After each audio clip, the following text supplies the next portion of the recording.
As a newscaster and a broadcaster, what is your goal? What is your long-term goal for your career? I love what I'm doing. I mean, every day when I deliver the news, Matteo, it always has to be fair. It always has to be balanced. And it always has to be credible. So I think of that in every interview that I do. I never want to be one-sided. I never like to take any one side. If you're pro-government, then I'm the devil's advocate. If you're anti-government, I'm the devil's advocate. So we always have, at CNN Philippines, and like in any other news organization in which I've worked for, BBC or CNBC, we always have to be fair in everything. But I'm sure there are times when things get biased, maybe. How do you center yourself and balance yourself and say, hey, I think we're on one side here. We got to balance the... How do you do that? I always tell myself, personally, like you, Matteo, everyone has their biases. Mm-hmm. Everyone has their biases. But when I go on air, I am a moderator. I always have to do my research. It's not always one-sided.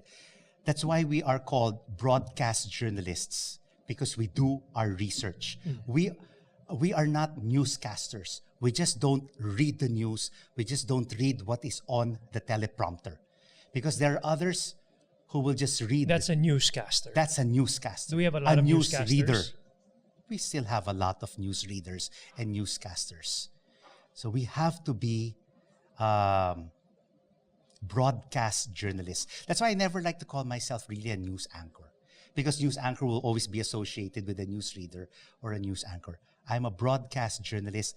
I study every nook and cranny, every corner of an issue, so I can present to our viewers balanced, fair, and credible news.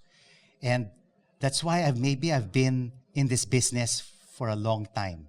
This is now my 33rd year in broadcasting. You're only 32. Yeah. As a broadcast journalist, all right, enough with the newscaster, news anchor, enough. That's no more. Erase that word. Erase that word. Because people always tell me you're a newscaster. No, I'm not. I'm a broadcast journalist. I would rather be known as a broadcast journalist. Broadcast journalist. Yes, As a broadcast journalist, do you get bashers sometimes? Is it like artistas or showbiz people? I mean, you're in front of the camera also. How do you deal with that? I just don't respond. Okay. I just don't mind them. Or if they bash me, do you get bashers? You know what? Thank you, Lord. No. Okay. Very, very, very few bashers. Okay. Because they know that I'm a fair broadcaster. Mm-hmm. I'm a very fair broadcaster. And I rarely make any comments on social media. Mm-hmm. If there is a comment, I rarely respond. I just let it go. You have no plans on being in politics or anything? No plans of being in politics. Why not? Oh my God. I don't want to be thrown into the lion's den. Mm-hmm. I want to maintain my private life, Matteo. Mm-hmm. But don't you think, you want to give service to the Filipino people, right? And I think I can give service to the Filipino people by being a fair broadcast journalist and presenting both of the issues and unmasking, right, the personalities, if they are indeed telling you and I the truth or not, if it's fake news or not, if it's misinformation or not. We always have to bring out the truth. Yeah. A lot of journalists today and for several years have moved to that political I don't know why. You don't think it's their calling? You don't think they would just want to help in a different way? Or what? What is it? What can you say about that? Or maybe journalism is not really in their blood.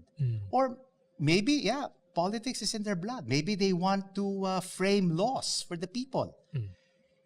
Maybe they want. Maybe it's public service. But I feel that my public service is through being a broadcast journalist.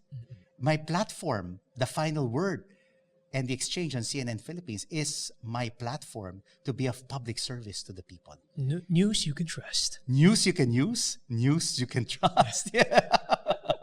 Astig, no? What about you? What about me? Don't you want to be in the news? I mean, look, I'm just listening to you asking me the questions, Matteo. You can be a talk show host. You can be in the news. Give me a job. Give you a job. Tell CNN.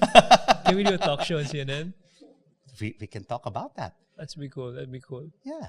That's really nice, because why the podcast, Sir Rico? No, because I felt like there's so many people out there that deserve some light. Yeah. You know what I'm saying? There's so many stories that are so incredible. With social media, you can really tell those stories. Because in TV, sometimes you have a script, you only have 10 minutes, you have to say this, you can't say that, etc. Just like our interview, right? It was only 6 minutes. Yeah. And I thought you didn't want me there anymore. I was saying something, I was already off frame. The invitation. You know why? That was a Monday. I think it was a Monday or a Tuesday, and we were told that we might even be cut. We might even be preempted because the president was going to go on air. But thank goodness we weren't taken off air. I said, no, we have to have Matteo Guidicelli. Wow. Are you just saying that? No. Seriously. I said I wanted the full show. Right. I said I listened to your show, Matt Runs, and you know what? I'll be honest with you. I thought it was just like a ordinary talk show. When you ask them about what they're doing during the pandemic. But Matteo, there was so much depth in your questions. Wow. There was Thank you. much depth in the interview that I said, you know what? If we don't have Matteo live on the final word, then we will definitely have to ask him to stay after the show, and we have to do this interview. Wow. Because it could have been moved to another date. Right. But I said, no, we have to have Matteo. I watch his Matt Runs, and I like his topics. Thank you, sir. Mental health. We're talking about the military. We're talking about sports. We're talking about a whole gamut of issues, which not everyone, Matteo, can talk about. You can talk about showbiz. You can talk about social issues. Now, in your next episode, you will talk about, mental health, di ba? Thank you. I appreciate that you appreciate this. Yeah.